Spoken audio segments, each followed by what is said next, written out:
Hello guys, আজকে বানাচ্ছি আমের মিষ্টি আচার। তার জন্য শুকনো খোলায় শুকনো লঙ্কা ভেজে নেব। আর এখানে দুদিন ধরে শুকিয়ে রাখা আম আছে, এগুলো কেটে মা দুদিন ধরে শুকিয়ে রেখেছে বীজটা ছাড়িয়ে।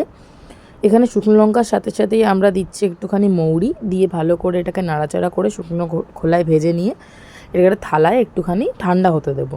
এবার কড়াইয়ের মধ্যে একটুখানি তেল দিয়ে একটা শুকনো লঙ্কার একটুখানি মৌরি দিয়ে গুড় দিতে হবে, দিয়ে ভালো করে নাড়াচাড়া করে নিতে হবে, নিয়ে গুড়টায় গলিয়ে নিতে হবে। আমার মায়ের মনে হয়েছে কড়াইটা ছোটো হয়ে গেছে, তাই কারণে মা ওটাকে বড় একটা হাঁড়িতে ট্রান্সফার করে নিয়েছে। এখানে মা ভেলিগুড় ইউজ করেছে, ভেলিগুড় না দিলে কিন্তু আচারে ভেগ্নো ফুটে যাবে। ভেলিগুড়ি ইউজ করো। এবার গুড়টা গলে যাওয়ার পর ওর মধ্যে আমগুলো দিয়ে ভালো করে মিশিয়ে নিয়ে বেশ কিছুক্ষণ ফুটিয়ে নিতে হবে। এবারে সেই ভাজা মশলাটাকে গুঁড়ো করে নিয়ে কিছুটা করে একটু একটু করে দিতে হবে আচারের মধ্যে। একটু নুন দেবো, দিয়ে বন্ধ করার আগে শেষে পুরো মশলাটা দিয়ে ঢেকে দুদিন রোদের মধ্যে রাখলেই এরম কনসিস্টেন্সিতে এসে যাবে। এলেই আমাদের আচার রেডি।